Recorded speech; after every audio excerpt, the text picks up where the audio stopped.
Hello guys, ఎలా ఉన్నారు అందరూ? ఈరోజు వీడియో ఏంటో ఆల్రెడీ థంబ్నైల్ చూస్తే మీకు అర్థమైపోయి ఉంటుంది. ఎగ్ బిర్యానీ చాలా సింపుల్ అండ్ ఈజీగా ఎలా తయారు చేసుకోవాలో ఈ వీడియోలో చూసేద్దాం. దీనికి సపరేట్ గ్రేవీ కూడా అవసరం ఉండదు. మనకి బిర్యానీలోనే గ్రేవీ కూడా మనం చేసేసుకుంటాం అండ్ టేస్ట్ అయితే చాలా బాగుంటుంది. చూస్తేనే నోరూరిపోతుంది కదా. ఇంకా లేట్ లేకుండా ప్రాసెస్ చూసేద్దాం. ఫస్ట్ అయితే 1 గ్లాస్ బాస్మతి రైస్ తీసుకోవాలి. శుభ్రంగా వాష్ చేసేసుకొని వాటర్ యాడ్ చేసి ఒక 30 to 40 మినిట్స్ పక్కకు పెట్టేసుకోవాలి. అండ్ ఇక్కడ నేను ఎగ్స్ తీసుకుంటున్నాను. ఎగ్స్ వచ్చేసి నేను 4 యాడ్ చేశాను. మీరు ఎన్ని కావాలితే అన్ని తీసుకోవచ్చు.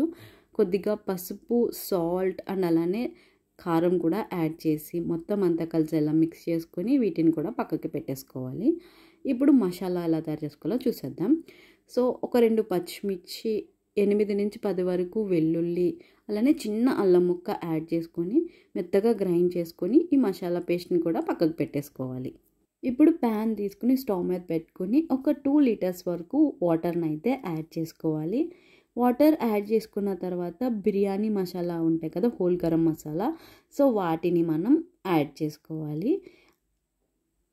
ఈ మసాలా అన్నీ కూడా యాడ్ చేసుకున్న తర్వాత వాటర్లోకి నెక్స్ట్ మనం సాల్ట్ యాడ్ చేసుకోవాలన్నమాట. ఒక 2 టేబుల్ స్పూన్స్ వరకు కూడా సాల్ట్ని అయితే యాడ్ చేసుకోవాలి.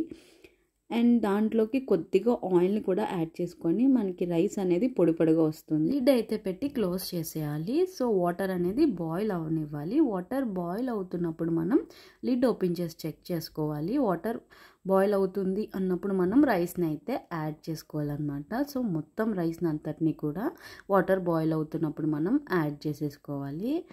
సో యాడ్ చేసుకున్న తర్వాత రైస్ని కుక్ అవనివ్వాలి. దీంట్లోకే మనం కొద్దిగా పుదీనా అండ్ అలానే కొద్దిగా కొత్తిమీరని కూడా యాడ్ చేసుకోవాలి. పైన లైట్గా యాడ్ చేసి కుక్ అవనివ్వాలి. సో మనకి రైస్ అనేది ఒక 80% కుక్ అయ్యే వరకు కుక్ అవనిచ్చుకోవాలన్నమాట. మనం చెక్ చేసుకుంటూ ఉండాలన్నమాట రైస్ని, ఎందుకంటే మెత్తగా అయిపోతే మనకి బిర్యానీ అనేది సరిగ్గా రాదు.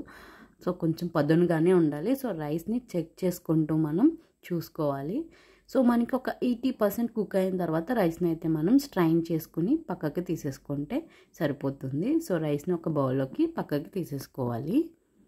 ఇప్పుడు మళ్ళీ ప్యాన్ పెట్టుకొని ఒక 3 to 4 టేబుల్ స్పూన్స్ వరకు ఆయిల్ని అయితే యాడ్ చేసుకోండి. ఇక్కడ నేను బ్రౌన్ ఆనియన్స్ చేసిన ఆయిల్, లెఫ్ట్ ఓవర్ ఆయిల్ ఉంటే దాన్ని యూస్ చేస్తున్నాను. అండ్ ఆల్రెడీ మనం ఇందాక ఎగ్స్ పక్కకు పెట్టాం కదా, ఆ ఎగ్స్ని కూడా ఇందులోకి యాడ్ చేసుకుని ఫ్రై అయితే చేసుకోవాలి. ఎగ్స్ అనేవి బాగా ఫ్రై చేసుకోవాలి. ఫ్రై చేసుకున్న తర్వాత వాటిని ఒక బౌల్లోకి తీసుకుని సపరేట్ చేసుకుని పక్కన పెట్టేసుకోవాలన్నమాట. లెఫ్ట్ ఓవర్ ఆయిల్ ఉంది కదా, దాంట్లోకి ఒక 2 టేబుల్ స్పూన్స్ వరకు ఆయిల్, అలానే ఒక 2 టేబుల్ స్పూన్స్ వరకు గీ కూడా యాడ్ చేసుకోవాలి. గీ కూడా యాడ్ చేసుకున్న తర్వాత హోల్ గరం మసాలా ఉంది కదా, బిర్యానీ మసాలా, సో వాటిని కూడా యాడ్ చేసుకొని లైట్గా ఫ్రై అయితే చేయాలన్నమాట. అవి ఫ్రై అయిపోయిన తర్వాత చిన్నగా కట్ చేసి పెట్టుకున్న ఆనియన్స్ని అయితే యాడ్ చేసుకోవాలి. సో 1 ఆనియన్ అయితే సరిపోతుంది. ఆనియన్స్ని చిన్నగా చాప్ చేసుకొని మనం యాడ్ చేసుకోవాలి. అండ్ అలానే ఇందులోకి మనం బ్రౌన్ ఆనియన్స్ కూడా యూస్ చేస్తాం కాబట్టి 1 ఆనియన్ సరిపోతుంది. సో ఆనియన్ బాగా ఫ్రై చేయాలి. ఆనియన్ బాగా ఫ్రై అయిన తర్వాత మనం ఇందాక ఆల్రెడీ పక్కకు పెట్టుకున్న మసాలా ఉంది కదా, సో దాన్ని 1 టేబుల్ స్పూన్ అయితే ఇందులో యాడ్ చేసుకోవాలి. అల్లం వెల్లుల్లి పేస్ట్ అన్నమాట.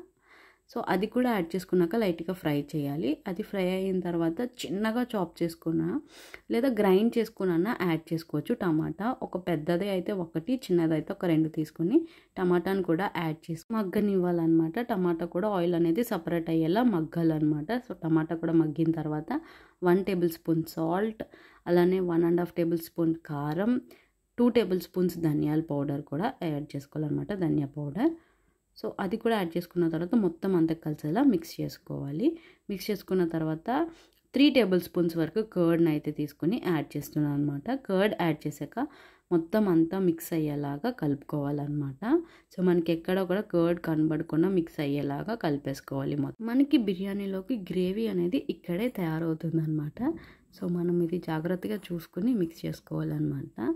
కర్డ్ అనేది ఎక్కడ కనబడకుండా మిక్స్ అయిపోయిన తర్వాత కొద్దిగా వాటర్ యాడ్ చేసి మిక్స్ చేసుకోవాలి. సో వాటర్ యాడ్ చేసిన తర్వాత మనకి గ్రేవీ అనేది కొంచెం లూజ్ అవుతుంది కదా, సో మళ్ళీ ఇది దగ్గర పడిపోతుంది. మనం ఏం కంగారు పడాల్సిన అవసరం లేదు. సో వాటర్ యాడ్ చేసి కొంచెం గ్రేవీ కన్సిస్టెన్సీలోకి వచ్చిన తర్వాత మనం పక్కకు పెట్టుకున్న ఎగ్స్ ఉన్నాయి కదా, సో వాటిని ఇందులోకి యాడ్ చేసేసుకోవాలన్నమాట గ్రేవీలోకి. సో వాటిని యాడ్ చేసుకున్న తర్వాత కొద్దిగా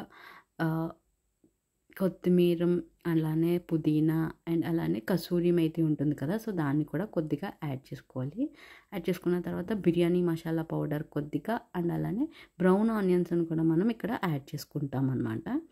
బ్రౌన్ ఆనియన్స్ కూడా యాడ్ చేసుకున్న తర్వాత ఫ్రెష్ క్రీమ్ని కూడా కొద్దిగా అయితే యాడ్ చేసుకోవాలి. ఇది ఆప్షనల్, యాడ్ చేసుకోవాలంటే చేసుకోవచ్చు లేకపోతే లేదు. సో మొత్తం అంతా గ్రేవీ అనేది కలిసేలా మిక్స్ చేసుకోవాలన్నమాట. అన్నీ యాడ్ చేసుకున్న తర్వాత సో మనకి గ్రేవీ అనేది కలర్ చేంజ్ అవుతుంది అని చూస్తున్నారు కదా. గ్రేవీ కన్సిస్టెన్సీ కూడా థిక్ అయిన తర్వాత గ్రేవీ అండ్ అలానే ఎగ్స్ని కూడా పక్కకు తీసి పెట్టేసుకోవాలన్నమాట. కొద్దిగా గ్రేవీ ఉంచుకుని అందులోకి మనం పక్కకు తీసి పెట్టుకున్న రైస్ ఉంది కదా, సో దాన్ని కొద్దిగా యాడ్ చేసుకోవాలి. కొద్దిగా యాడ్ చేసుకుని స్ప్రెడ్ చేసుకున్న తర్వాత మనం ఎగ్స్ అండ్ గ్రేవీ కూడా పక్కకు పెట్టుకున్నాం కదా, సో దాన్ని పైన బేస్ కింద యాడ్ చేసుకోవాలి. సో దాన్ని కూడా మనం మొత్తం స్ప్రెడ్ చేసుకున్న తర్వాత రిమైనింగ్ రైస్ ఉంది కదా, సో దాన్ని మళ్ళీ పైన యాడ్ చేసేసుకోవాలన్నమాట. సో మొత్తం రైస్ అంతా కూడా యాడ్ చేసుకుని సెట్ చేసేసుకున్న తర్వాత బ్రౌన్ ఆనియన్స్, పుదీనా, కొత్తిమీర అలానే అన్నిటిని పైన యాడ్ చేసేసుకోవాలన్నమాట. సో యాడ్ చేసుకుని సెట్ చేసేసుకోవాలి. అండ్ పైన కొద్దిగా వాటర్ కూడా యాడ్ చేసుకోవాలి. ఇక్కడ కావాలితే మీరు ఫుడ్ కలర్ కూడా యూస్ చేసుకోవచ్చు, నేను యూస్ చేయలేదు.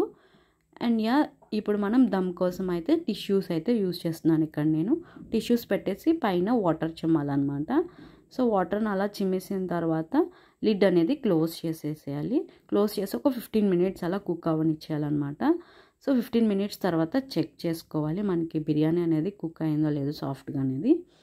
సో టిష్యూస్ని సపరేట్ చేసుకొని చూస్తే కనుక మనకి ఇక్కడ బిర్యానీ అనేది కొంచెం కుక్ అయిపోయింది అనమాట. సో చూస్తున్నారు కదా. సో దాన్ని స్టవ్ ఆఫ్ చేసేసి ఒక 15 మినిట్స్ మళ్ళీ అలా వదిలేసేయండి. దాని తర్వాత సర్వ్ చేసుకోవడమే. చాలా టేస్టీ అండ్ యమ్మీ బిర్యానీ. డెఫినెట్గా ట్రై చేయండి గైస్, మీకు ఖచ్చితంగా నచ్చుతుంది. ఎప్పుడు చికెను మటన్ అయినా అప్పుడప్పుడు ఎగ్తో కూడా ఇలా తింటే టేస్టీగా బాగుంటుంది కదా. ఒకసారి మీరు కూడా ఇంట్లో ట్రై చేసి చూడండి, మీ ఇంట్లో వాళ్ళు మళ్ళీ మళ్ళీ చేయమంటారు, అంత టేస్టీగా కుదిరేస్తుంది. కమెంట్స్లో చెప్పండి నాకు ఎలా కుదిరిందో కూడా మీకు, అండ్ ఎలాంటి వీడియోస్ కావాలో కూడా కమెంట్స్లో అడిగేయండి. అండ్ మరెన్నో డిఫరెంట్ రెసిపీస్తో మీ ముందుకి వస్తూనే ఉంటాను. మన ఛానల్ని సబ్స్క్రైబ్ చేసుకుని బెల్ ఐకాన్ క్లిక్ చేస్తే నేను చేసే ప్రతి వీడియో కూడా మీ దాకా వచ్చేస్తుంది. ఇంకా లేట్ ఎందుకు, సబ్స్క్రైబ్ చేసేసుకోండి. మీకు కనుక ఈ వీడియో నచ్చినట్టయితే లైక్ చేయండి, షేర్ చేయండి. Thanks for watching this video.